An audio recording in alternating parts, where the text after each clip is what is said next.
హిందూ ధర్మం ప్రేక్షకులకు నమస్కారం. అమ్మకు బోనం ప్రత్యేక కార్యక్రమానికి స్వాగతం.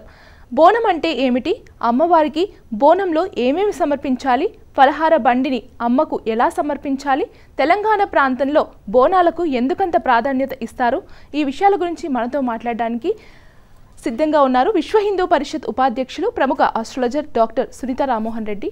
వారితో మాట్లాడి మరిన్ని విషయాలు తెలుసుకుందాము. అలాగే మీరు కూడా బోనం గురించి ఎటువంటి సందేహాలున్నా స్క్రీన్ మీద కనిపిస్తున్న నెంబర్స్కి కాల్ చేయండి. నమస్కారం మేడం. నమస్తే అమ్మా. మేడం, యాక్చువల్గా బోనం అంటే ఏంటి, ఇంతకీ బోనం అసలు ఈ బోనాన్ని ఎందుకు ఎత్తుతారు? బోనం అంటే ఇది వికృతి పదం అని చెప్పాలి. అంటే భాషలో ప్రకృతి వికృతి అంటాం కదా, భోజనము అనే పదానికి వికృతి పదం బోనం. ఇది ముఖ్యంగా జానపదుల పండగ కనుక జానపదులు పిలుచుకునేటువంటిది. అమ్మకు బోనం అంటారు. అమ్మకు అంటే ఆ తల్లి, ఆ పరాత్పరేశ్వరి, విశ్వమాతగా ఉండేటువంటి ఆ తల్లి, పరాశక్తిగా ఉండేటువంటి ఆ తల్లి, లోకంలో చైతన్యంగా ఉండే అటువంటి తల్లి, కనబడకుండానే శక్తినిచ్చేటువంటి తల్లి ఎవరైతే ఉన్నారో ఆ తల్లిని అమ్మ నువ్వు ఉన్నావు, మమ్మల్ని కాపాడుతూ ఉంటావు అనే ఒక నమ్మకంతో అమ్మకు ఈ భోజనాన్ని సమర్పించడమే బోనం. అంటే బోనము అంటే భోజనం, తల్లికి మనం నైవేద్యం పెడుతున్నాం, ఆ నైవేద్యాన్ని బోనము అంటాం. ఈ బోనము అనేది మరి ఎట్లా ఉంటుంది ఏంటి అంటే, మనం అన్నట్టు నైవేద్యం కదా ఒక ప్లేట్లో తీసుకెళ్తామా, అట్లా కాదు. దీనికి ఒక రూపం ఉంది. ఎట్లా అంటే మనకి ఘటాకాశం, మఠాకాశం అని కొన్ని ఆకాశాల పేర్లు చెప్తూ ఉంటారనమాట. అందులో ఘటాకాశం అంటే ఒక కుండ, ఘటము అంటే కుండ, కుండలో ఉండేటువంటిది అంతా ఆకాశం అయితే ఆ శూన్యంలో నిండినటువంటి ఈ ఆహార పదార్థం అంతా కూడా ఇక్కడ సృష్టిలో ఉన్నటువంటి సర్వ జంతుజాలం అంతా అందులో ఉంది అని అర్థం. ఇదంతా కూడా అమ్మ నీ ముందుకు తీసుకొస్తున్నాను, నువ్వే రక్షకురాలువి అని అమ్మని, ఆ పరమేశ్వరిని, ఆ శక్తి స్వరూపుణ్ణి కోరుకుంటారు. ఎవరు కోరుతున్నారు? జానపదులు కోరుతున్నారు. జానపదులకు తెలిసిందంతా ఏంటి అంటే వాళ్ళ ఊర్లో, వాళ్ళ గ్రామంలో, వారి పల్లెల్లో అక్కడ ఉండేటువంటి ఒక గ్రామదేవత. గ్రామదేవతను కొలుస్తున్నప్పుడు అమ్మకి వాళ్ళు వండి తెచ్చిన భోజనం ఏదైతే ఉందో అది బోనం అమ్మ. అలాగే అమ్మ, ప్రత్యేకంగా ఆషాఢ మాసంలో వచ్చే ఈ పండుగకి అంటే ఎలాంటి ప్రత్యేకతలు ఉన్నాయి? ఆషాఢం అంటేనే మనకు తెలుసు, చైత్రం, వైశాఖం, జ్యేష్టం, ఆషాఢం 4వ నెల. ఈ ఆషాఢంలో మనకు కొన్ని ప్రత్యేకించి ఏంటంటే, ఒకటి ఋతు మార్పు జరుగుతుంది, ఎండాకాలం నుండి వర్షాకాలంలోకి వస్తున్నాం. 1, 2 అంతేకాదు, కాలాన్ని లెక్క కట్టేటువంటి ఈ కాలగమనంలో ఉత్తరాయణం, దక్షిణాయనం అంటాం. అంటే సూర్యుడు ఉత్తరాయణ కాలాన్ని ముగించుకొని దక్షిణాయనంలోకి వస్తాడు. అంటే ఏంటి, భూలోకానికి, భూగోళానికి దూరంగా సూర్యుడు జరిగినట్టుగా ఉంటుంది. అంటే భూమి సూర్యుడి నుండి కొద్దిగా దూరంగా జరుగుతుంది. దీనివల్ల ఏమవుతుంది, పగళ్ళు తక్కువ, రాత్రులు ఎక్కువ అవుతుంది. దీని మూలంగా ఏమవుతుంది, సూర్యుడి శక్తి భూమి మీదకి సరిగ్గా అందదు, మనలో ఉన్నటువంటి జఠరాగ్నికి ఆహారం సరిగ్గా ఉండదు, అంటే అరిగించుకునే శక్తి ఉండదు. ఇది పరిస్థితి. ఇట్లాంటిదే కాకుండా భూమి మీదంతా కూడా అప్పుడప్పుడే పడుతున్నటువంటి తొలకరి చెనుకులు పడుతూ ఉంటే పచ్చదనంతో పాటు కొన్ని క్రిమికీటకాదులు కూడా వస్తాయి. అందుకే ఈ కాలంలో ఆకుకూరలు అవి తినరు. అందుకని అంటే ఆరోగ్యరీత్యా కూడా ఈ ఆషాఢ మాసాన్ని ఒక ఆధ్యాత్మిక మాసంగా ఎంచుకుంటాం. అంటే ఇక్కడ నుండే కదా మనకి చాతుర్మాస దీక్షలు ప్రారంభం అవడం. కానీ దేవతలు ఉత్తరాయణ కాలంలో దేవతలంతా మెలకువగా ఉండే, అది పగటి కాలం, ఇది రాత్రి కాలం కాబట్టి దేవతలు కంటే ముందు మనల్ని మనం రక్షించుకోవడానికి సమాయత్తనమై ఎప్పుడూ కూడా దైవ కార్యం, దేవతల చింతన ఉండాలి అనేటువంటి భావనే మనకి చాతుర్మాస దీక్షలు ఇవన్నీ ఉంటాయి. మరి ఇవన్నీ కూడా ఆషాఢానికి ప్రత్యేకమైనటువంటిది. మరి ఈ ప్రత్యేకమైనటువంటి వాళ్ళు అందరూ కూడా ప్రత్యేకంగా చాతుర్మాస దీక్షలో ఇవన్నీ కూడా ఎవరు చేస్తారు? శిష్టాచారం తెలిసినటువంటి వాళ్ళు, చదువుకున్న వాళ్ళు ముందు చేసేవాళ్ళు, ఒక జ్ఞాన పరంపర. మరి మాకేం తెలియదు, మేము జానపదులం, కానీ మాకు తెలుసు అమ్మ ఉంది, అమ్మ ఓ శక్తి ఉంది, ఆ శక్తిని మేము ప్రార్థించాలి, ఆ శక్తిని మాకు తెలిసిన భాషలో మాకు తెలిసిన రీతిలో, మేమంతా జానపదులం. అందుకని మాకు జాతర మాత్రమే తెలుస్తుంది, ఈ జాతర మేము చేసుకుంటాం. ఇది ఎవరికి ముందు చేస్తామంటే అమ్మను. ఎందుకంటే మనకు ఒక నమ్మకం ఏంటంటే, ఈ ఉన్నటువంటి త్రిమూర్తుల కంటే కూడా ఆదిశక్తి, ఆదిపరాశక్తి గొప్ప అనేటువంటి నమ్మకం కల్లా ఆ నమ్మకంతో అమ్మని నేను కొలుస్తాను. అందుకని ఆషాఢ మాసంలో మనం ఈ బోనం చేస్తాం. అంతేనా అంటే కాదు. ఇక్కడ ఇంకా శాస్త్రీయ పద్ధతిలో ఇంకా చాలా ఉంటాయి. ఏంటంటే మరి బోనం తెచ్చేటప్పుడు ఒకవైపు వర్షాకాలం వచ్చింది, ఎండాకాలం తగ్గి వర్షాకాలం రాగానే కొన్ని రకాలైనటువంటి జబ్బులు వచ్చేటువంటి అవకాశం ఉంది. ఇలాంటప్పుడు ఈ చిత్తడి నేలలో వర్షం పడుతున్నప్పుడు దీన్ని కాపాడుకోవడానికి ఎంతైనా ప్రకృతిలో లభించేటువంటి ప్రకృతిలో వైద్యపరంగా ఉపయోగపడేవన్నీ కూడా ఈ పూజలో కనిపిస్తాయి. అందుకని బోనం పండుగ చేస్తాం. ఏం చేస్తున్నాం? బోనము అంటే పసుపు రాస్తున్నాం కుండకంతా. పసుపు అనగానే నేటి పిల్లలందరూ కూడా సైంటిఫిక్గా ఇది యాంటీబయాటిక్ అని చెప్తారు. అంతేనా అంటే వేప కొమ్మలు, వేప వీధుల్లో అంతా వేప మండలు, అంటే ఇది కూడా అన్ని రోగాలను సర్వరోగాలను నిరోధించగలిగే శక్తి ఉన్నటువంటిది వేప చెట్టు, దాని ఆకులు, గాలి, కాబట్టి వేప కొమ్మలు కనిపిస్తాయి. ఇంకా నిమ్మకాయలు, అంటే ఇదంతా ఏంటంటే సైంటిఫిక్గా కూడా ఒక ఆధ్యాత్మిక చింతనతో పాటు శాస్త్రీయ పరంగా కూడా మనకు రాబోయే జబ్బులు రాకుండా అమ్మని కాపాడమని కోరుకునేటువంటి వరం కోరుకుంటున్నాం. అమ్మని ప్రార్థిస్తున్నాం. అమ్మని ఈ రూపంగా మాకు తెలిసిన భాష అంటే ఇక్కడ జానపదులు అనుకునేది ఏంటంటే మాకేం పెద్దగా మంత్రాలు రావు, యంత్ర విద్య తెలియదు, ఏమీ తెలియదు, అమ్మ నువ్వు ఉన్నావు అనే చేతులు రెండెత్తి మొక్కడమే మాకు తెలుసు. ఇది జానపదుల జాతరలో ఉన్నటువంటి విశేషం. అమ్మ, ముఖ్యంగా ఈ బోనాల పండుగకు ఆడవారందరూ తమ తమ పుట్టింటికి వెళ్తుంటారు కదా, దీనికి ప్రత్యేకమైన కారణం ఏమైనా ఉందా? ప్రత్యేకమైన కారణం ఏం లేదమ్మా. ఏ పండుగ వచ్చినా పుట్టింటికి వెళ్ళాలన్నది హైందవ సాంప్రదాయంలో ఒకటి. ఎందుకంటే ఎప్పుడు కూడా కొత్తగా పెళ్ళైన పిల్లలు అత్తారింట్లో చాలా వరకు ఏదో పనులు చేసుకుంటూ ఇల్లు బాధ్యత అని ఉంటుంటారు కదా. కాస్త పండగ పేరు మీద కాస్త పట్టు విడుపులాగా కాస్త వాళ్ళకి విశ్రాంతి దొరుకుతుంది అనే భావంతో ఏ పండుగ వచ్చినా పిలవడం అనేది ఓనాటి ఆచారం. ఇక ముఖ్యంగా ఆషాఢంలో పుట్టింటికి వెళ్ళే వాళ్ళు, కొత్తగా పెళ్ళైనటువంటి వాళ్ళు ఆషాఢ మాసపు పాటించాలి కదా, ఈ మాసంలో దూరంగా ఉండాలి అనేటువంటి దానికి రకరకాల కారణాలు. అయితే ఆ కారణంగా కూడా కొత్తగా పెళ్ళైన వాళ్ళు కూడా అత్తవారింటికి వెళ్తారు.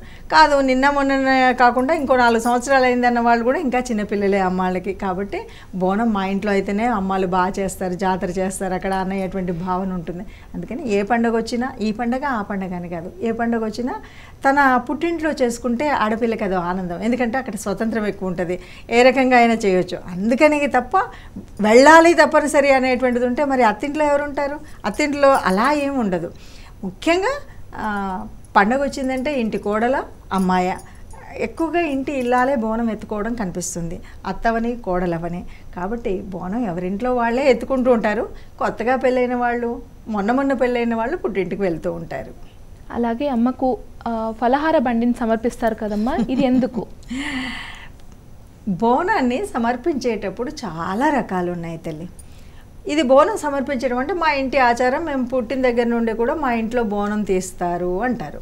ఇది తెలంగాణలో ఉన్నటువంటి ప్రతి ఇంట మనకు కనిపించేటువంటిది. అయితే దీంట్లో అప్పుడప్పుడు కొంతమంది ఏంటంటే మొక్కులు ఉంటాయి, మొక్కుకుంటారు. అమ్మ నాకు పెళ్ళై 5-6 సంవత్సరాలు అయింది, పిల్లలు లేరు, కాబట్టి నేను మొక్కుకున్నప్పుడు ఏంటంటే ఇక్కడ ఒక రకమైన బోనం తీస్తారు. దాన్ని మనం ఇప్పుడు ప్రభలు అంటారు కదా, అలాగా తొట్టెలా అంటారు. వెదురు కర్రలతో కట్టి మంచి రకరకాలైనటువంటి కలర్ పేపర్స్తో అలంకరించి ఇది తీసుకొని వెళ్తారు, మోసుకుంటూ వెళ్తారు.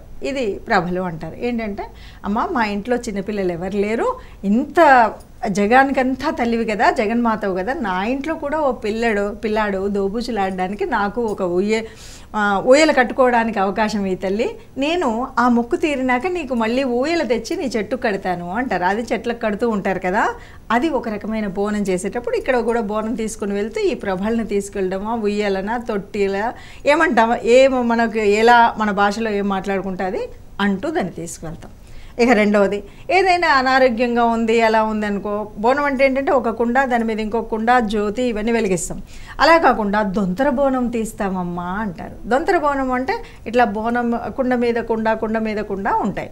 ఇది వీళ్ళ స్థాయిని బట్టి అంతస్తు పెరగడం కోసం, ఆస్తులు సంపాదించుకున్నప్పుడు లేకపోతే మొక్కుకున్నప్పుడు అమ్మా నేను ఎప్పుడు ఇక్కడే ఉన్నాను, నాకు ఉన్నతి కలిగించు అని అనుకోకుండా ఆ మొక్కులు అప్పుడప్పుడు నెరవేరుతూ ఉంటాయి. ఆ నెరవేరినటువంటి మొక్కులు అమ్మకు మళ్ళీ తీర్చాలి కాబట్టి మొక్కులు వీళ్ళు ఆ బోనాన్ని తీరుస్తారు. ఇలాంటప్పుడు మీరు ఇందాక అడిగిన ప్రశ్నకి తప్పనిసరిగా ఇంటి ఆడపిల్లల్ని పిలుచుకోవడం, ఈ మొక్కు తీరిన తర్వాత ఈ బోనం తీసుకువెళ్ళేటప్పుడు ప్రత్యేకించి చక్కగా డప్పు చప్పుతో పోతురాజులు, శివసత్తులు, ఇంటి ఆడపిల్లలు వీళ్ళందరూ రంగరంగ వైభవంగా చక్కగా వెళ్తారు.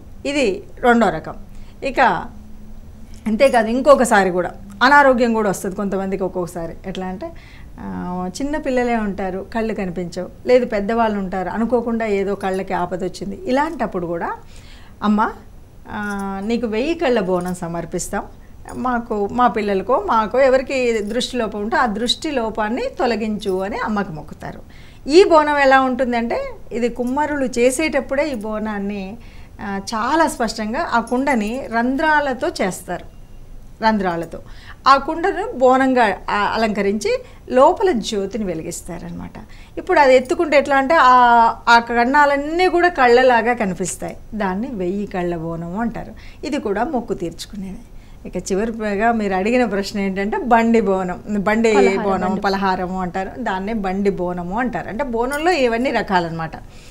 ఈ బండిని తిప్పడము అనేటువంటిది కొన్ని మొక్కుతో చేస్తారు. అంటే ఏదైనా సరే వాళ్ళు ఉంటే ఒక అన్నదానం చేస్తే ఎలా మొక్కుతామో ఈ బండి బోనాన్ని కూడా అలాగే పలహారాల బండి అంటారు, ముఖ్యంగా భాగ్యనగరంలో.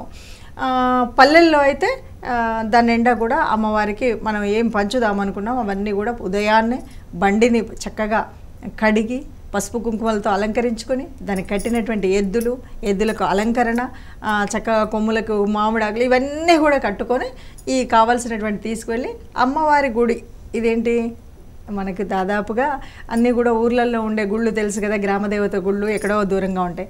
అమ్మవారి గుడి చుట్టూ కూడా చక్కగా ఊరేగింపు చేసి ఈ ప్రసాదాన్ని పంచుతారు. ఇది మనం బండి బోనం అన్న పలహారాల బండి అని మనం ఇక్కడ భాగ్యనగరంలో చెప్తున్నటువంటిదైనా ఏమీ లేదు. పలహారాన్ని అమ్మకు నైవేద్యంగా సమర్పిస్తాం. ఇది కూడా చుట్టూ తిప్పి వెళుతూ ఉన్నటువంటి భక్తులందరికీ మనం ఆ పలహారాన్ని ఆ నైవేద్యాన్ని పలహారంగా పంచుతాం అనమాట, అమ్మ దీవెనతో కూడింది. ఇదేంటి కొంతమంది ఏమో అది మా ఇంటి ఆచారం, మా తాతల నుండి పంచుతున్నాం అన్న వాళ్ళు కొంతమంది ఏమో గత కాలంలో నాకు కొద్దిగా కష్టంగా ఉంది, ఆర్థికంగా ఇబ్బంది ఉంది, అమ్మను మొక్కుకుంటే అన్నీ బాగున్నాయి, అందుకని ఈ రకంగా నేను ఆ బోనాన్ని తీశాను అని. ఇక్కడ కూడా చాలా అంగరంగ వైభవంగా ఈ బోనం తీసేటప్పుడు చక్కగా మేళతాళాలతో అన్నీ బాగుంటాయి, ఈ బండి భోజనం కూడా. అయితే గ్రామాల్లో అయితే నిజంగా ఎద్దుల బండి ఇదంతా బాగుంటుంది. పట్టణానికి వచ్చేసరికి ఆ బండి భోజనం అన్నది ఏమంటారు ట్రాలీలు, ట్రక్కులు వాటిని డెకరేట్ చేస్తారు. కాకపోతే ఇక్కడ కొద్దిగా కొన్నిసార్లు శృతి తప్పినట్టు కూడా అవుతుంది నేటి కాలంలో. ఎందుకంటే అమ్మవారికి ఆనందంగా ఉండే ఆ అఖిలాండేశ్వరి, ఆ భువనేశ్వరిని, ఆ తల్లిని కొలిచేటప్పుడు మరి మనకందరికీ తెలుసు ఆ తల్లి అమ్మలగన్నయమ్మ, ముగ్గురమ్మల మూల పుట్టమ్మ, చాలా పెద్దమ్మ, సురారులమ్మ, కడుపారెడి పుచ్చిదేయమ్మ, తన్నులో నమ్మిన మనమ్ముల నుండి దుర్గమాయమ్మ, ఈవుత మహత్వ కవిత్వ పటుత్వ సంపదలు అంటారు. మరి ఆ తల్లిని మనం ప్రార్థించేటప్పుడు అమ్మ రూపాన్నో, అమ్మ నామాన్నో, అమ్మ పేరుతో ఉన్న పాటలో వేసుకోవాలి. పిల్లలకి ఏమీ తెలియదు, అదొక ఉత్సవము, అదొక జాతర. ఆ జాతరలో ఏంటంటే జాతర అనగానే మనకు పూర్వపు రోజుల్లో ఏంటంటే కొన్ని బావ మరదళ్ళ పాటలు అవి ఉండేవి. సో దాన్ని తీసుకొచ్చి ఇక్కడ పెట్టి ఇక్కడ కూడా పిచ్చి పిచ్చి పాటలతో నృత్యాలతో వెళ్తారు. ఇది ఒక్కటి కొద్దిగా తెలియక చేసేటువంటి పొరపాటు. కాబట్టి ఈ అమ్మ బండి, మీరు అడిగినటువంటి ఆ పలహారాల బండి వెళ్ళేటప్పుడు భక్తులు ఎవరైనా చూస్తే తప్పనిసరిగా భక్తితో కూడిన పాటలో, అమ్మకు సంబంధించిన పాటలో, జగన్మాత నామాలో వేసుకొని ఆ పలహార వాళ్ళ బండిని పంచితే ఇంకా పుణ్యం 10 రెట్లు దక్కుతుంది అనేది మాత్రం మనం చెప్పాలమ్మా. అమ్మ అలాగే ఈ తెలంగాణలో ముఖ్యంగా బోనాల పండుగకి ఎందుకు ఇంత ప్రాధాన్యత ఇస్తున్నారు? అమ్మా మనం ఎక్కడ పుడితే అక్కడ మనకు ఆ మట్టి మీద ప్రేమ, అక్కడున్న ఆచారం మీద ప్రేమ. ఎవరైనా సరే ఒక 90 ఏళ్ళు వచ్చిన ముసలమ్మనైనా వాళ్ళ ఊరు పేరు చెప్తే పొంగిపోతుంది. తను పుట్టినప్పుడు ఊరు పేరు చెప్తే, తన పుట్టినప్పటి బంధువుల పేరు చెప్తే, అలాగే మట్టి మీద ఉన్న ప్రేమ అట్లా ఉంటుందమ్మా. అందుకని తెలంగాణలో ఏంటంటే కొన్ని ఆచారాలు, కొన్ని సంప్రదాయాలు ఇవన్నీ అవి ఎలా వచ్చాయంటే ఆనాటి పరిస్థితులకు అనుగుణంగా వచ్చినటువంటిది. అమ్మ అలాగే మరిన్ని విషయాలు తెలుసుకునే ముందు మొదటి కాలర్ సిద్ధంగా ఉన్నారండి. అమ్మా హలో. హలో నమస్తే మేడం. నమస్తే అండి, మీ పేరు? లత మేడం, హైదరాబాద్ నుంచి చేస్తున్నా మేడం. సరే అండి, బోనం గురించి మీ సందేహం ఏంటో సునీత గారితో మాట్లాడండి. అమ్మ నమస్కారం అమ్మ. నమస్తే అమ్మా. అమ్మ మేము ఈసారి ఫస్ట్ సారి బోనం చేయాలనుకుంటున్నాం. అమ్మా ఎప్పుడైనా మామూలుగా నైవేద్యం లాగా వండేదాన్ని, అమ్మా ఈసారి చేయాలనుకుంటున్నా. ఎలా చేయాలమ్మా? బోనం చేయడం అనేటువంటిది తెలంగాణలో ఎవరికీ కొత్త కాదు. 1. 2, బోనం చేయాలి అంటే మనం కుమ్మరింటి నుండి కొత్త కుండ తెచ్చుకొని చేయాలి. అంటే మనకేదో బాగా డబ్బు ఉంటే వెండి బోనం అనో లేకపోతే ఇవేని కాకుండా మట్టి బోనంలో చేస్తేనే శ్రేష్టం.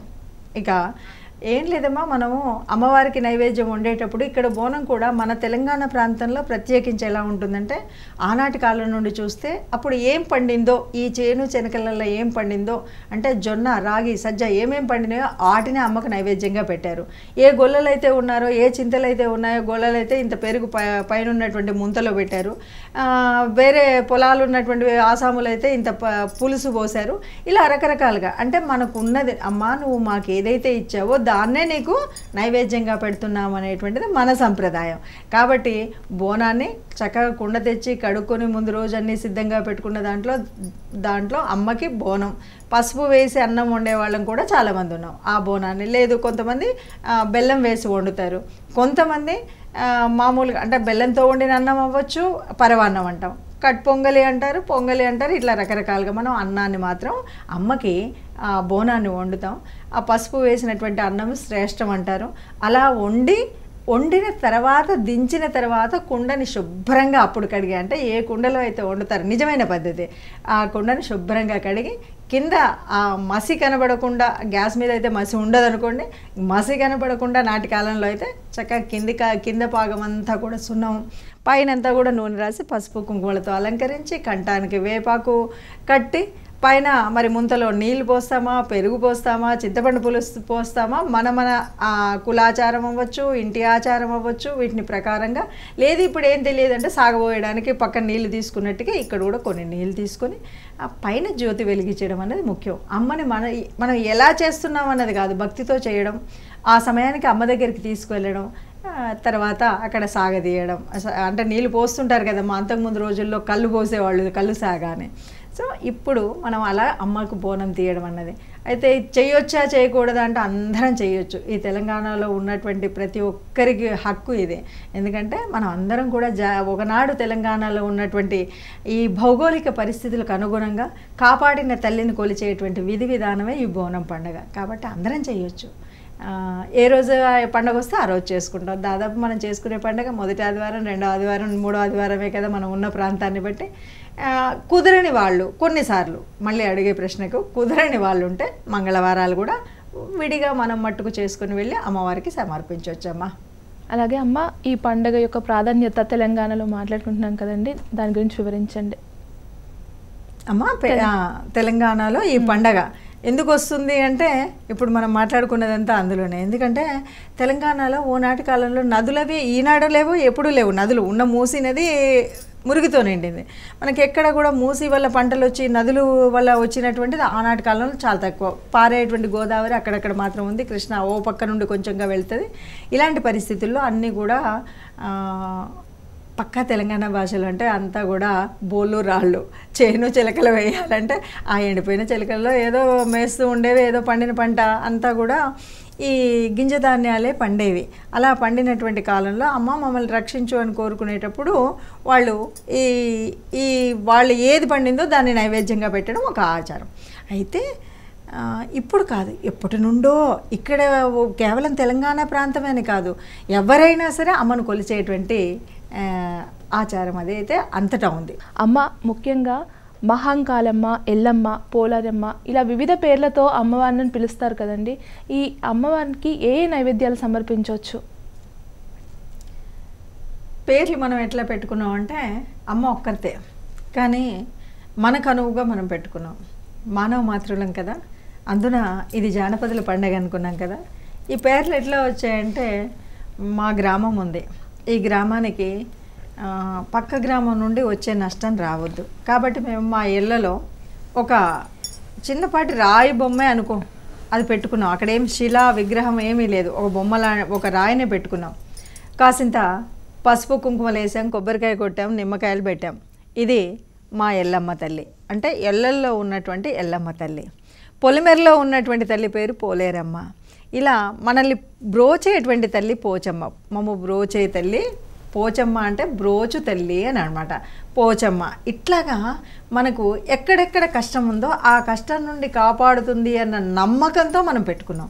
ఓ చెరువు ఉంది, ఆ గట్టు ఏ రోజన్నా తెగొచ్చు. అది తెగకుండా ఉండాలి అంటే అక్కడ ఉన్నటువంటి ఆ గట్టుకున్నటువంటి చెరువు గట్టుకున్నటువంటి పోచమ్మ మనల్ని కాపాడుతుంది, ఎల్లల్లో ఉన్న ఎల్లమ్మ మనల్ని కాపాడుతుంది. అట్లాగా మనకు అమ్మకు అలా మనం పేర్లు పెట్టుకున్నాం కాబట్టి అమ్మ మన ఉంది. ఇక కొద్దిగా కొంత ప్రాచీన సంప్రదాయంలో అయితే అమ్మకి కాస్త ఎట్లా అంటే బలులు కూడా ఇచ్చేటువంటి ఒక సంప్రదాయం ఉండేది. ఇప్పుడు ఎంతవరకు ఎక్కడో మారుమూల గ్రామాల్లో ఉండొచ్చు, ముఖ్యంగా పట్టణంలో లేకపోయినప్పటికీ కొంత ఆ ఆచారం కూడా ఉంటుంది. ఏమీ లేదు, అమ్మ మన శిష్టాచారంలో మనం ఎలాగైతే అమ్మని గుడాన్న ప్రియ క్షీరాన్నవము ఏది మనకు ఆహారం కావాల్సింది మనకు పండింది ఏది పెడుతున్నాం, అట్లాగే ఇక్కడ నైవేద్యాలుగా ఇది పెట్టాలి అన్నది ఏం లేదు. మొదటి నుండి తెలంగాణలో ఆనవాయితీగా ఉన్నటువంటిది ఏంటి అంటే ఇక్కడ ఏం పండితే అదే అమ్మకు నైవేద్యం పెట్టాం, ఆ నైవేద్యం మనం ప్రసాదంగా స్వీకరించాం, ఇది మాత్రమే ఉండేది. కాబట్టి అమ్మకు ప్రత్యేకించి ఏం పెట్టాలా అన్నదేం లేదు. మారుతున్న కాలంతో పాటు ఇప్పుడు చూడండి, ఒకనాటి కాలంలో మన ఇంట్లో ఉన్న పూజకి ఈరోజు పిల్లలు చేస్తే పూజకి ఏంటంటే భక్తి ఎంతుందో తెలియదు కానీ బాహాటంగా మన బయట అలంకరణ ఎక్కువ ఉంటుంది. అలాగే మారుతున్నటువంటి కాలంతో పాటు కొంత మారుతూ ఉంటుంది. ఇప్పుడు మనకు అంతకుముందు రోజు మామూలుగా ఉండేది, ఇప్పుడు ఆ బోనం అంటే కుండను మంచిగా తెచ్చామా, పూస అలంకరించామా, దాన్ని తీసుకెళ్ళామా, తల మీద పెట్టుకుని. ఇప్పుడు అలాగ ఉండదే, మీకు రకరకాలైనటువంటి మార్కెట్లోనే రెడీమేడ్ వస్తూ ఉంటాయి, అమ్మవారి ముఖాలతో రకరకాలుగా ఉంటాయి. అంటే ఇది కొద్దిగా మారుతున్న కాలంతో అలంకరణ ప్రాధాన్యంగా ఉంటుంది. అట్లాగే నైవేద్యాలు కూడా అప్పుడు మనం ఈ వండిందే అమ్మకి నైవేద్యం, అంతకు మించి ఏం లేదు. ఒక కొబ్బరికాయ తీసుకెళ్లేవాళ్ళం, పూర్ణఫలం, అంతకు మించి ఇంకేం ఉండేది కాదు. ఇప్పుడు మళ్ళీ దానికి సపరేట్గా మళ్ళీ మనం మామూలు ఇంట్లో పూజ చేసినప్పుడు ఎలాగైతే పళ్ళు పలహార అన్నీ తీసుకువెళ్తామో అట్లాగా అరటి పళ్ళు, ఆ పళ్ళు, 5 రకాల పళ్ళు, 3 రకాల పళ్ళు, లేకపోతే ఇంట్లో చేసినప్పుడు ఇవన్నీ కూడా మనం చేసే హంగామాలు. కానీ అమ్మ మిమ్మల్ని ఏం కోరట్లేదు, అమ్మ రక్షణ మనం కోరుతున్నాం. ఆ రక్షణ కోరినప్పుడు అమ్మతో మనకున్నది మనం పెడుతున్నాం అంతే తప్ప ఇక్కడ ఇది పెట్టాలి ప్రసాదంగా, ఇది నైవేద్యంగా పెట్టాలి అన్నటువంటి ప్రత్యేకమైన నియమ నిబంధనలు ఏవీ లేవు. అలాగే అమ్మవారికి సోదరులైన పోతురాజులు ఉన్నారు కదమ్మా, వారు నిర్వర్తించే పాత్ర ఏంటి, అలాగే వారు ఎందుకు విన్యాసాలు చేస్తూ ఉంటారు? సోదరులైనా కాదు, సోదరుడు ఒక్కడే, ఆ ఒక్కడు పోతురాజు. మనకి సప్తమాతృకలు అంటాం అమ్మవార్లు. మనం తీసుకున్నప్పుడు ఆ అమ్మలకి ఒక అన్న లేదా తమ్ముడు ఉండాలి అనేటువంటి ఒక సనాతన సంప్రదాయంలో ఉన్నదాన్ని మనకు గుర్తు చేయడం కోసం జరిగేటువంటి తంతు ఈ తంతు. లేకపోతే అమ్మను రక్షించడానికి ఇంకొక అన్న కావాలా, తమ్ముడు కావాలా, అక్కర్లేదు కదా. కానీ అదెందుకు మనకు చూపెడుతున్నారంటే మనం ఈ భారతదేశంలో ముఖ్యంగా సనాతన ధర్మంలో ఉన్నటువంటి ఈ సంప్రదాయంలో ఉన్నటువంటి వారికి ఎప్పుడూ ఒక ఆలోచన ఉంటుంది.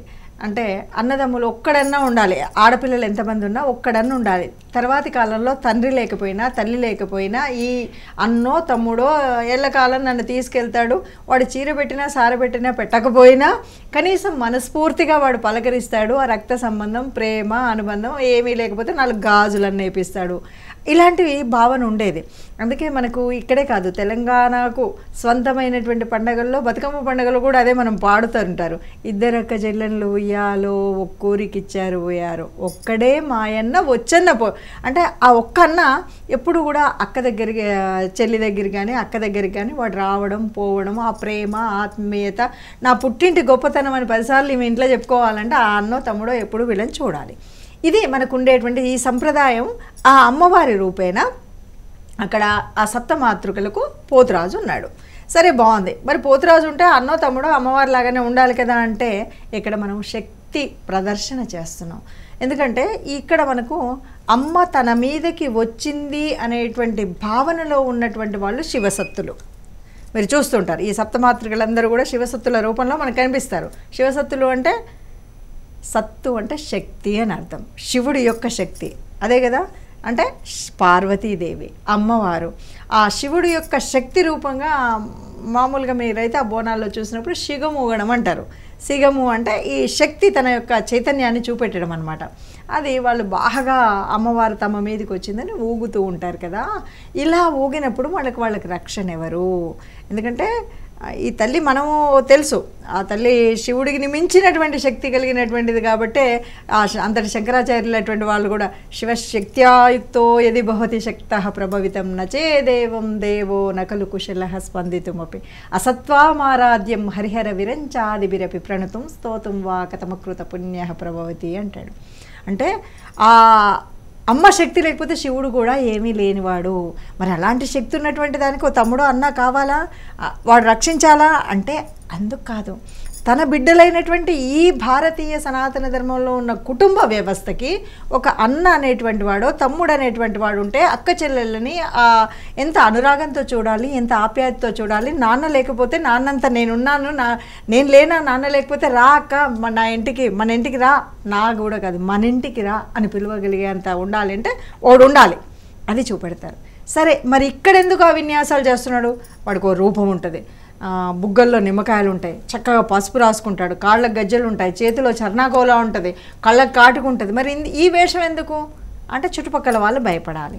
ఎవరు భయపడాలి ఎందుకు అంటే వీళ్ళంతా కూడా ఆ తన్మయత్వంలో అమ్మ తమ మీద పూనిందని వాళ్ళు ఆ తన్మయత్వంలో వెళ్తున్నటువంటి సమయంలో ఎలాంటి సమయమైనా రాక్షసులు కొంతమంది ఉంటారు. ఎక్కడ దేవుడున్నా పక్కన రాక్షసుడు అనేవాడు వాడు వస్తుంటాడు. అలాంటి దుర్మార్గుల చేతిలో ఈ దైవ స్వరూపంగా భావిస్తూ తమ్ము తాను పూర్తిగా మమేకమై వెళ్తున్నటువంటి ఈ ప్రవాహంలో ఏ దుండగుడో ఆ తల్లి మెడలో ఉన్నది తీసుకోవడమో లాగడమో ఏదో ఒకటి చేస్తుంటారు కదా. అలాంటివి ఏవి రాకుండా దూరంగా వెళ్ళాలంటే ఈ అన్న తమ్ముడు అనుకునేటువంటి ఈ పోతురాజు ఆ చర్నాకోలను వదులుతూ విసురుతూ ఉంటే చుట్టుపక్కల ఎవడు ఉంటాడు. ఏ రకమైనటువంటి ఇబ్బంది ఈ శివశక్తులకు శివసత్తులకు రాకుండా లేదు, మన ఇంటి స్త్రీమూర్తి అయినటువంటి ఈ ఆడపిల్లలకి ఎలాంటి ఇబ్బందులు కలగకుండా ఉండేటువంటి ఓ గొప్ప ప్రణాళిక అమ్మ. అలాగే అమ్మ ఈ పండుగకు ఆలయంలో అమ్మవారిని స్వయంగా తమ ప్రతి ఇంటికి తన సొంత కూతురులాగా పిలుస్తూ ఉంటారు కదా, తను వస్తుంది అలాగే అంటారు కదా, ఎందుకండి? ఇది ఎంతవరకు కాదమ్మా, అమ్మవారైతే ఎవరైనా సరే అమ్మ మా అమ్మ అంటాం, ఆ తల్లి తప్ప మాకు లేదంటారు. ఎవరింటికి కూడా ఇలవేల్పులాగా గ్రామదేవతలు కూడా చాలామంది మా ఇంట్లో ఎల్లముందని, మా ఇంట్లో పోచముందని ఇంట్లల్లో కూడా పెట్టుకోవడం అనేటువంటిది ఒక ఇక అంటే ఆడపడుచుగా భావించడం అనేది ఎంతవరకు ఉందో నాకు తెలియదు. కానీ అమ్మని ఈరోజు కాదు ముందు నుండి కూడా తల్లి గౌరీదేవిని కూడా మనం ఎప్పుడెప్పుడు పూజించినా కూడా ఈవెన్ బతుకమ్మ పండుగలో కానీ ఎక్కడైనా కూడా ఆ తల్లిని కూడా ఒక ఇంటి ఇలవేల్పే కాదు ఇంటి ఆడపడుచు అనుకొని మనం ఇక్కడ కూడా ఈ పండగలో కూడా పండగ తర్వాత కూడా ఒడిబియ్యం అనేటువంటి ఓ తెలంగాణ ప్రాంతానికి మాత్రమే స్వంతమైనటువంటి ఈ ఆచారాన్ని మనం చేస్తూ ఉంటాం. అమ్మకి ఒడిబియ్యము అంటే ఏంటి? ఒడిలో బియ్యము, చీర సార, ఆ గాజులు, పసుపు, కుంకుమ, తల్లి నువ్వు ముత్తైదు గౌరీదేవి అలాగే మా వాళ్ళు ఉండాలి, ఈ సువాసిని లక్షణాలు ఉండాలి అనేటువంటి భావనతో మనం పోస్తాం. కాబట్టి ఇక్కడ ఇది స్వంతమా అంటే ఇక్కడున్న ప్రాంతం వాళ్ళు ఇలా ఇలాగే అంటారు అన్నది కాదు. ప్రతి ఒక్కరు కూడా ఆ తల్లిని తమ ఇంటి దేవతగా, తమ ఇంటి ఆడపిల్లగా చూసేటువంటి భావం కనిపించకుండానే కనిపిస్తుందమ్మా. కాల్ తీసుకుందామండి. హలో హలో, నమస్తే అండి. నమస్తే అమ్మా. మీ పేరు? నా పేరు పుణ్యావతి అండి, రాజమండ్రి నుంచి అండి. సరే అండి, సునీత గారితో మాట్లాడండి. అలాగే. నమస్తే అమ్మా. నమస్తే అమ్మా. శ్రీమాత్రే నమః. శ్రీమాత్రే నమః. అమ్మ, మహానైవేద్యం అంటే ఏంటి? దానికి టైం అంటూ ఉంటుందా? దీపం వెలుగుతుండా కట్టాలా? అది చెప్పండి అమ్మా. అమ్మ, మహానైవేద్యం అన్నటువంటిది ప్రత్యేకించి పూజల్లో వ్రతాల్లో అంటే మనం నిత్యం చేసేటువంటి నిత్య పూజలో కాకుండా ఇప్పుడు సత్యనారాయణ స్వామి వ్రతం చేస్తున్నాం, ఇంకా కొన్ని వ్రతాలు గౌరీదేవి వ్రతాలు, కేదారేశ్వర ఇలాంటి వ్రతాలు చేసినప్పుడు తప్పనిసరిగా మహానైవేద్యం వండుతాం. దేవి నవరాత్రులలో కూడా ఈ మహానైవేద్యం అనేటువంటిది వండినప్పుడు ఎట్లా వండుతాం? పొద్దున పూజ చేసినప్పుడు పూజతో పాటు తలస్నానం చేసుకున్న తర్వాత ఇల్లు అంతా శుద్ధి అయిన తర్వాత పొయ్యితో సహా శుభ్రం చేసుకున్న తర్వాత మనం ఈ పూజ సమయానికంటే పూజంతా షోడశోపచార పూజలు చేస్తామా, పంచోపచారాలు చేస్తామా, వ్రతకథం చదువుతాం, ఇవన్నీ మనం అయిపోయిన తర్వాత మనం అమ్మకి నైవేద్యం పెడతాం కదా, అది మహానైవేద్యం. ఆ నైవేద్యం ఏంటి? తప్పనిసరిగా అన్నంలో అది క్షీరాన్నమా లేకపోతే పాయసాన్నమా అంటే గూడాన్న ప్రియ ఇట్లా మనం చెప్తుంటాం కదా, ఆ అమ్మకి మనం లక్ష్మీదేవికి చిత్రాన్నమా ఏది పెడతామన్నది అది మనం వండి తయారు చేసినటువంటిది ఇంకా ఎవరు చూడకుండా ఏ దృష్టి తలకుండా మూత పెట్టి అప్పుడు చిట్ట చివరిన తీసుకొచ్చి అమ్మకి నైవేద్యం సమర్పించి శ్రీఫలాన్ని కొట్టిన తర్వాత మనము హారతి ఇస్తాం కదా, అది మహానైవేద్యం. మహానైవేద్యం అన్నది ప్రత్యేకించి కొన్ని వ్రతాల్లో కార్యాలలో చేస్తుంటాం. నిత్యం పూజ చేసేటప్పుడు మహానైవేద్యం అక్కర్లేదు, మనం బెల్లం పెట్టుకున్నా చాలు. ఇక బోనం దగ్గరికి వచ్చేసరికి ఇది మహానైవేద్యం కిందకే వస్తుంది. అంటే ఏకంగా మనం ఇంట్లో పెట్టట్లేదు బోనం ఎప్పుడూ కూడా. మన గ్రామాన్ని మొత్తం కాపాడేటువంటి తల్లి ఇది, విశ్వైక మాత అనే దృష్టితోనే ఎక్కడెక్కడ ఒకనాటి కాలం అయితే ఊరి మధ్యలో ఉండేటువంటి గుడి, గ్రామదేవత గుడి, అక్కడికి తీసుకువెళ్ళి అమ్మకు బోనం సమర్పిస్తున్నాం. ఇప్పుడు చిన్న చిన్న వీధుల్లో కూడా ఉంటాయి కాబట్టి ఆ వీధి చివరికి వెళ్తాం తప్ప ఇంట్లో నైవేద్యం అనేటువంటిది ఏమీ ఉండదు తల్లి. మహానైవేద్యం అనేది ప్రత్యేక పూజల్లో మాత్రమే పెడతాం. అమ్మ, అలాగే తలకెత్తుకున్న బోనాన్ని మనం పసుపుతోనూ కుంకుమతోనూ అలాగే వేప మండలతో అలంకరించి దానిపైన దీపాన్ని, వెలుగుతున్న దీపాన్ని పెట్టి తీసుకెళ్తాం కదా, ఇది ఎందుకమ్మా? ఒకటి శాస్త్రీయంగా ఆలోచిస్తే ఎట్లా ఉంటుందంటే, మనం ఇక్కడ అమ్మకి భోజనం తీసుకువెళ్తున్నాం. బోనం అన్నదే భోజనం. వర్షాకాలం, చిత్తడి నేల, చాలా ఎక్కువ జన ప్రవాహం, అందరం పక్కపక్కన ఉంటాం. అంటువ్యాధులు ప్రబలేటువంటి కాలంలోనే మనకు ఈ చిన్న చిన్న క్రిములు ఎగిరి తిరుగుతూ ఉంటుంటాయి. మీరు చూస్తుంటారు, సన్నని పురుగు లాంటివి. ఇవన్నీ ఒక జ్యోతి పైన ఉందనుకోండి, నిప్పును చూస్తే దగ్గరికి రావు, మంటను చూస్తే దగ్గరికి రావు. ఈ అన్నం సురక్షితంగా ఉంటుంది. ఒకటి, ఎందుకంటే ఇది తర్వాత అమ్మకి నైవేద్యం పెట్టిన తర్వాత 10 మంది అక్కడ ఉన్న వాళ్ళు తినాలి. ఎందుకంటే దీనికి చాలా మంచి సంప్రదాయం ఉంది. అదొకటి. 2, జ్యోతి అంటే ఆ పరమాత్మ రూపం, అమ్మ రూపం. మనం ఇందాక చెప్పుకున్నట్టు ఘటము అంటే ఇదంతా ఆకాశతత్వం, ఈ విశ్వమంతా ఇది, ఇందులో ఉన్న జీవరాశులు అయితే నువ్వు మాత్రం పైన జ్యోతి రూపంలో ఉన్నావు అని చెప్పేటువంటి విధానం. కాబట్టి అందుకని తప్పనిసరిగా జ్యోతి అంటే మనం పరమాత్మను కొలుస్తూ ఉంటాం కదా, ఆ జ్యోతి తత్వం. అందుకే మనం ప్రతినిత్యం దీపం వెలిగించినా కూడా దీపం పరంజ్యోతి అని మొక్కుతూ ఉంటాం కదా, ఆ జ్యోతి తత్వం ఏంటి అంటే అమ్మ రూపం, అంతే. అలాగే అమ్మ, ఈ బోనాన్ని కేవలం ఆడవారు మాత్రమే ఎందుకు ఎత్తుతారు? ఆడవాళ్ళకి ఓపిక ఎక్కువ అన్నది ఒక్కటే కాదమ్మా. మరి ఈ పండగ వస్తే తప్ప మనం మంచి కొత్త చీరలు కట్టుకోలేం, గాజులు వేసుకోలేం, తల్లిండా పూలు పెట్టుకోలేం. అయినా మగవాళ్ళు ఎత్తుకుంటే ఏదో పోతురాజులు ఎత్తుకున్నట్టు ఉంటుంది. అందంగా అమ్మ మనకున్నటువంటి ఒక లక్షణం ఏంటో తెలుసా? మరి ఏ గుళ్ళో అన్నా చూడండి, ఆ తల్లిని ఎట్లా అలంకరిస్తాం, మనం ఎట్లా అలంకరించుకుంటున్నాం అలా అలంకరించుకుంటాం. అంటే అమ్మ అనేదానికి ఒక రూపాన్ని మనం సృష్టించుకున్నాం కదా, ఆ రూపంగానే సాక్షాత్తు అమ్మ రూపంలో మనం వెళ్ళాలనేటువంటి భావనతో ఉంటుంది. ఏ పనైనా చేయగలిగే. ఇప్పుడు అదే కుండను మగవాడికి ఇచ్చామంటే ఎంత దూరం సరిగ్గా తీసుకెళ్ళగలుగుతాడు. ఒక్కోసారి ఇప్పుడు ఉన్న పట్టణంలో గంటలు నిలబడాల్సి వస్తుంది. అంత ఓపిక మగవాళ్ళకు ఉండదు అని అప్పుడే గ్రహించుంటారమ్మ. అంతకు మించిన తత్వం అయితే అందులో ఏమీ లేదు. స్త్రీ అంటే ఇల్లాలు, ఇంట్లో పని చేసుకోవడం అలవాటు, బిడ్డను మోసినట్టుగానే కుండను మోయడం చాలా సులువు. ఇవన్నీ ఉంటాయి కాబట్టి అదే దీనికి ప్రత్యేకమైన అర్థాలు వెతకక్కర్లేదు. మగవాళ్ళైనా మోయవచ్చు. ఎందుకంటే అమ్మ ముందు మనందరం బిడ్డలం. అమ్మ మగవాళ్ళు చేయకూడదు, ఆడవాళ్ళు చేయాలి, ఇలాంటిది ఏం లేదు. ఓపిక తక్కువ వాళ్ళకి అనేటువంటి భావంతో సర్లే నేను మోస్తాను అని ఆడ ఉంటుంది ఇంటి ఇల్లాలు. అలాగే అలవాటు అయిపోయి ఉంటుంది. అంతకు మించి ఏమీ లేదు. అందరూ మోయొచ్చు. అమ్మ ముందు అందరము అల్పులమే, అందరము అమ్మ పాదాలకు మోకరిల్లవలసిన వాళ్ళమే. అలాగే అమ్మ, తెలంగాణలోనే కాకుండా ముఖ్యంగా ఇది వేరే రాష్ట్రాల్లో కూడా ఈ బోనాల్ని జరుపుకుంటారా? ఈనాటి కాలంలో అక్కడక్కడ వినబడుతున్నటువంటివి, కానీ అమ్మవారికి నైవేద్యం తీసుకువెళ్ళడం అనేటువంటిది అక్కడక్కడ మనకు ఇప్పుడు ఆంధ్రాలో కూడా ఏదో ముత్యాలమ్మ జాతరని, జాతరలు ఉంటాయి, నూకాలమ్మ జాతర, ఇలాంటివన్నీ విన్నాం. అది కూడా ఇప్పుడు ఇక్కడ మనం జరుపుకునేటువంటి జాతర ఎలా ఉందో అలాగే. కాకపోతే ఇలాగ నిర్దిష్టమైనటువంటి ఆషాఢం వచ్చింది, మొదటి వారం ఇక్కడ, రెండవ వారం ఇక్కడ, మూడవ వారం ఇక్కడ అనేటువంటి ఒక నిర్దిష్టమైనటువంటి సమయం అది లేదు. ఎవరికి ఎప్పుడు కావాలంటే అక్కడ జాతరకు సమయం ఉంటుంది, వెళతారు, ఎవరి మట్టుకు వాళ్ళు. ఇలాగే అందరూ బోనం తీసుకువెళ్ళడం అనేది ఉండదు. అక్కడ పళ్ళు పలహారాలు అమ్మకి వేస్తారు. అయితే అది అమ్మకి చిన్న నైవేద్యమే ఇది. ఈ బోనాల జాతర అన్నది కేవలం తెలంగాణ ప్రాంతంలోనే కనిపిస్తుంది.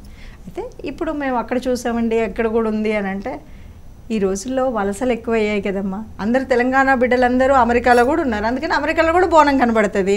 అలాగే తెలంగాణలో పుట్టి పెరిగినటువంటి బిడ్డలు ఆంధ్రాలో ఉన్నారు, కర్ణాటకలో ఎక్కడ ఉన్నారు. ఇప్పుడు అంతా కూడా ప్రత్యేకించి తెలంగాణలో బోనాల పండుగ ఇంత ప్రాముఖ్యత సంతరించుకుంది అన్నాక అరే మనం ఇక్కడుంటే మాత్రం మనం అక్కడి బిడ్డలం కాదా, మనం ఎందుకు చేసుకోకూడదు అనే ఉద్దేశం కూడా ఉంటుంది. కాబట్టి అన్ని ప్రాంతాల్లో ఇప్పుడు కనపడుతున్నప్పటికీ ఆ ప్రాంతాలకు ఇది ఆచారమైనటువంటి పండగ అయితే కాదు. ఇది కేవలం తెలంగాణలో మాత్రమే ముందు నుండి వస్తున్నటువంటి అనూచానంగా ఒక పరంపరంగా ఆచారంగా వస్తున్నటువంటి పండగ. అలాగే అమ్మ, ఇంట్లో ఉన్న ఇల్లాలే కావచ్చు, ఆడపడిచే కావచ్చు, ఇంట్లో బోనాన్ని తయారు చేశాక బయటికి గుడికి తీసుకెళ్తారు కదండి. అప్పుడు ఆడపడిచికి నీళ్ళు ఆరగిస్తారు కదా, అది ఎందుకు? ఎప్పుడైతే బోనాన్ని ఎత్తుకుంటారో సాక్షాత్ అమ్మవారి రూపం అంటారు. ముందు పాదధూళి లేకుండా ఉండి ఆలయానికి వెళ్ళేటప్పుడు ఒక అంటే శుభ్రమైనటువంటి రీతిలో అమ్మని ఒక అమ్మవారే వెళుతుంది అనేటువంటి దీక్షలోనే ఇందాకే మనం అనుకున్నాం. తల్లి కూడా అచ్చంగా పట్టు చీరలు కట్టుకుని ఇవన్నీ కూడా అమ్మవారి రూపంలో వెళుతున్నటువంటి స్థితి కాబట్టి అలా ఉంటుంది. అలాగే వెళ్ళాలి అనేటువంటిది. ఇంకోటి ఏంటంటే ఇక్కడ మీరు అడక్కపోయినా దీన్ని మనం తీసుకొని చెప్పాలి. ఆడవాళ్ళకి వీళ్ళకి సంబంధించిన పండగ కాదు. ఇక్కడ ప్రత్యేకించినటువంటి కొన్ని లక్షణాలు ఉన్నాయి. బోనం ఎక్కడ చెయ్యాలి, ఇప్పుడు అంటే ఎందులో చెయ్యాలి. బోనం అనగానే ఇందాక తల్లి ఎవరో అడిగారు ఎట్లా చేయాలని. ఎట్లా చేయాలన్నప్పుడు కుండలోనే చేయాలి అని చెప్తాను నాలాంటిదైతే. ఇంకెవరైనా ముందు తరం వాళ్ళు ఉన్నా, ఆధ్యాత్మికంగా తెలిసిన వాళ్ళు ఉన్నా వాళ్ళు చెప్తారు. ఎందుకంటే ఇక్కడ ఉన్నటువంటి పండగల్లో చాలా వరకు నేను చిన్న బొజ్జ శ్రీరామ రక్ష అనేటువంటి జాతి కాదు. నేను, నాతో పాటు సమాజంలో ఉన్న అందరూ బతకాలి, అందరం సుఖంగా ఉండాలి అనేటువంటి ఆలోచన ఉన్నటువంటి మన పండగలన్నీ కూడా దాదాపు హైందవ పండగలన్నింటిలో కూడా ఇటు సమాజం ఉండాలి, ఆరోగ్యం ఉండాలి, ఆధ్యాత్మిక చింతన ఉండాలి. ఇవన్నీ కలిస్తేనే పండగ. మరి ఇలాంటి జాతరలో కూడా అలాంటిది ఉంటుందా అంటే ఉంది. అలా ఉంది కాబట్టి ఇప్పుడు ఈ పండగలో కుమ్మరులు మాత్రమే చేసేటువంటి కుండ ఏదైతే కుల వ్యవస్థ అంటున్నామో ఇది ఆనాడు చాలా గట్టిగా ఆ కుండలు చేసుకొని బతకాలి. మీకు ఆలోచిస్తే ఒక్కొక్క వారం ఒక్కొక్క చోటు ఉంటుంది. ఒక్కొక్క గ్రామాల్లో తర్వాతి కాలంలో శ్రావణంలో వస్తాయి. వీళ్ళంతా ఎందుకు అంటే కుమ్మరి వాళ్ళు ఎండాకాలంలో వాములు ఒక వాము నిండా వస్తే ఎంతవరకు వస్తాయి, ఒక గ్రామానికి వస్తాయి. కాబట్టి మళ్ళీ రెండో వాము వచ్చేసరికి రెండో చోట పండగ అయ్యేది. అంటే ఒక కులం ఆ కుండలు చేయడానికి వాళ్ళకి జీవనోపాధి, ఆ జీవనోపాధిని బతికించేటువంటి ఒక సంస్కారం. అందుకని ఆ కొత్త కుండలో తెచ్చి ఉన్నారు. మరి కుండలోనే ఎందుకు చేయాలి, మరి పాపం వాళ్ళు ఇత్తడి సామాన్ చేసేవాళ్ళు వీళ్ళు అందరూ కూడా మంచోళ్ళే కదా అంటే వాళ్ళు కూడా మంచి వాళ్ళే అందరూ. కానీ కుండకున్న శ్రేష్టత వాళ్ళకి లేదు. ఆ కుండ శ్రేష్టత ఏందో చెప్పుకుందాం. కాలర్ సిద్ధంగా ఉన్నారు, చెప్పండి. హలో హలో, నమస్తే అండి. నమస్తే అమ్మా. మీ పేరు? కృష్ణప్రియ అండి. ఎక్కడి నుంచి కాల్ చేస్తున్నారు? కాకినాడ అమ్మా. సరే అండి, మీ టీవీ వాల్యూమ్ తగ్గించి సునీత గారితో మాట్లాడండి. కాకినాడ అండి, మాట్లాడండి సునీత గారితో. మాట్లాడండి అండి, లైన్లో ఉన్నారు. నమస్కారం అమ్మా. అమ్మా నమస్తే, చెప్పండి. నాకు సత్తం తల్లి ఉందమ్మా, అంటది మా అత్తగారు అనేది. ఆమె లేదు. ఇప్పుడు మేము కోళ్ళని అవి కోస్తున్నాము, అది కంటిన్యూగా చెయ్యాలా అమ్మా? అమ్మ ఎప్పుడు కూడా బలిని కోరదు అన్నది ఒక సిద్ధాంతము. అయితే గ్రామాల్లో ఉన్నటువంటి వాళ్ళల్లో అంటే ఈ బలులు ఇంకా అక్కడ ఉన్నాయి. దానికి బదులుగా కూష్మాండము కానీ ఇప్పుడు మనం ఒక దాన్ని సర్వరూపిగా ఆ గుమ్మడికాయ పగలగొట్టడం ఇలాంటివే చేస్తాం నిజానికి. అయినా మా ఇంటి ఆచారం ఇది అంటే అది ఇష్టానికి వదిలేస్తాం. అయితే ఒకటమ్మా, ఎప్పుడు కూడా కులాచారము కులదేవత అని అన్నప్పుడు ఇంట్లో పూర్వం నుండి పెద్దలు ఎలా చేస్తున్నారో అలా చేసుకోవడము సరి అయినటువంటి పద్ధతి. మనకు సదనపల్లి అమ్మవారు అవని ఏ తెల్లైనా సరే ఆ సత్యంగా మనకు కనిపించేటువంటి స్థితి ఏంటంటే మన తాత ముత్తాతల నుండి వచ్చేటువంటి ఒక సంస్కృతి ఏదైతే ఉందో అంటే ఆచారం, ఆ ఇంటి ఆచారం కులాచారం అంటాం కదా, ఆ కులాచారం ఇంటింటికి మారుతూ ఉంటుంది, కులానికి మారుతూ ఉంటుంది. మనకి ఏ పద్ధతి ఉంటే అది చేసుకోవచ్చమ్మా. అలాగే సునీత గారు, ఇందాక కుండ యొక్క ప్రత్యేకత గురించి మాట్లాడుకుంటున్నాం కదండి, దాని గురించి వివరించండి. మనకి కుండ అంటే ప్రత్యేకించి చెప్పాలంటే అమ్మా, మన కుండ ఎప్పుడు కనబడుతుంది మీరు బాగా చూడండి. క్షీరసాగర మదనం అయిపోయిన తర్వాత అమృత భాండం ఎలా వచ్చింది సముద్రంలో నుండి, క్షీరాన్ని సముద్రాన్ని చిలికినప్పుడు వచ్చింది కదా. ఈ అమృతాన్ని తీసుకొచ్చినటువంటి ఆ ఘటం ఏదైతే ఉందో, ఆ కలశం ఏదైతే ఉందో, దాన్ని విష్ణుమూర్తి మోహిని రూపంలో ధర్మం కోసం పంచాడు. అంటే కుండ ధర్మానికి రూపం అన్నమాట. ధర్మానికి పంచడం, ధర్మం కోసం వచ్చినటువంటిది కుండ.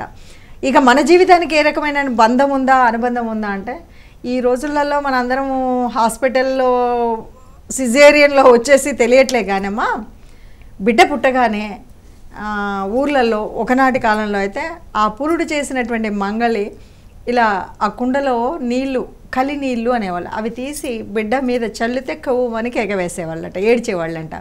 ఆ కలి నీళ్ళ నుండి చనిపోయిన తర్వాత అంత్యేష్టి కార్యక్రమంలో పట్టుకునే కుండ వరకు, అంటే కుండతో మొదలై కుండతో పూర్తయ్యేటువంటి జీవితం మనది. ఈ మధ్యలో ఉన్నాం కాబట్టి ఆ ఘటాకాశ రూపము అని చెప్పుకున్నాం. అందుకని కుండకి చాలా ప్రత్యేకమైనటువంటి విలువ ఉంది. అందుకే పూర్ణ కలశం అంటాం కదా. ఈ రోజుల్లాగా ఈ కలశాలు వేరువేరుగా బంగారపు కలశాలు అవేం కాదు, మనకు కుండ ఒకటే ప్రాధాన్యత, వీటితోటి చేసేవాళ్ళం. అందుకని ఆ కుండకు అంత ప్రత్యేకత ఉంది కాబట్టి కుండలో వండినటువంటి అమ్మ అన్నాన్ని ఇష్టపడుతుంది. ఎందుకంటే ఈ మట్టి మీద ఉన్న ప్రేమ అదమ్మా. ఇది ఆ మట్టి మీద కనుక ప్రేమ ఉంటే నువ్వు పుట్టినటువంటి మట్టి మీద ఉంటుంది. ఒక కుండ కానీ మనం అక్కడ ఉన్నటువంటిది కానీ. అందుకే ఏ యుగమైనా ఏ తరమైనా ఎప్పటికీ చెప్పుకునే మాట అదే చెప్తాం కదా, కన్న తల్లిని, కన్న భూమిని, దీన్ని మర్చిపోవద్దు అనేది. ఎందుకు, ఎక్కడి నుండి వస్తుంది అంటే ఆ మట్టి మీద ప్రేమ వచ్చినప్పుడు వస్తుంది. కాలర్ సిద్ధంగా ఉన్నారమ్మా. హలో, నమస్తే. నమస్తే అండి, మీ పేరు? నా పేరు బాలాజీ అమ్మ, నెల్లూరు నుంచి.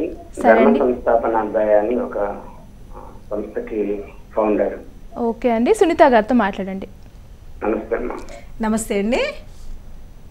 ఈ ఆచారాల పేరుతో మూగజీవాల బలి జరుగుతూ ఉంది.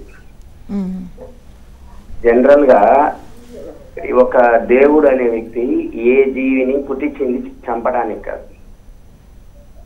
ఇది బయట ఒక దురాచారం కింద అలవాటు అవడానికి కారణం, నేను ఒక 24 సంవత్సరాలు రీసెర్చ్ చేస్తాను. ఇది మీలాంటి వాళ్ళ ద్వారా తెలియజేస్తే కొందరు అజ్ఞానులైనా మారుతారన్నది ఉద్దేశం. ఇందాక అడిగిన అమ్మకు కూడా మనం అదే చెప్పాం. అంటే మేము ముందు నుండి ఇట్లా చేస్తున్నామని. అంటే ఎప్పుడు కూడా అమ్మకు అందరూ, అంటే ఈ సర్వ సృష్టి 84,000 జీవరాశులు అందరూ ఒకటే. మనమైనా, పెద్ద జీవమైనా, చిన్న జీవమైనా ఎవరిని చంపమని అమ్మ అడగదు. ఇది మనం చెప్పేటువంటిదే. అందుకే ఇందాకే నేను వారికి ఒక సలహా కూడా ఇచ్చాను. అమ్మ, కూష్మాండము అనేటువంటి దాన్ని మనం చాలా వరకు ఇప్పుడు అది కట్ చేసి అక్కడే మనం జంతు బలి ఇవ్వాలి అనుకునే ఆచారం నుండి పక్కకు రావడానికి ఇది ఒక మార్గము అని చెప్పాను. కాబట్టి ఎవరైనా సరే అమ్మ దృష్టిలో అందరూ ఆ తల్లికి బిడ్డలే, అందరినీ కాపాడే బాధ్యత ఉంది. కాబట్టి అమ్మ ముందు కోయడం అనేటువంటిది ఒకనాటి దురాచారమా, అనాచారమా, తెలియక చేసినటువంటి పని. ఎందుకంటే మనము అందరం కూడా ఆటవిక వ్యవస్థ నుండి వచ్చినటువంటి వాళ్ళం కాబట్టి తెలియకుండా వచ్చింది. ముఖ్యంగా ఈ పండగ ఎప్పుడు గ్రామ దేవతల దగ్గరికి వచ్చేసరికి ఇది జానపదుల పండగ కదా, తెలియనటువంటి దాంతో జరిగింది. ఇప్పుడు అలాంటి వ్యవస్థ చాలా వరకు తగ్గింది, ఇంకా తగ్గాలి. అలాగా అందరూ కూడా చెప్పేదాన్ని బట్టి తగ్గాలి. అది ఉండకుండా ఉంటే మంచిది. అందరూ బతకాలన్నదే కదా మనం అనుకునేది. సృష్టిలో ఉన్నటువంటి సర్వం అమ్మ బిడ్డలే. అమ్మ, బోనాల పండుగ ప్రాముఖ్యత గురించి చాలా చక్కగా వివరించారు. మీకు ధన్యవాదాలు. నమస్తే అమ్మా. చూశారు కదండి, ఇది ఇవాల్టి అమ్మకు బోనం ప్రత్యేక కార్యక్రమం. చూస్తూనే ఉండండి హిందూ ధర్మం. నమస్కారం.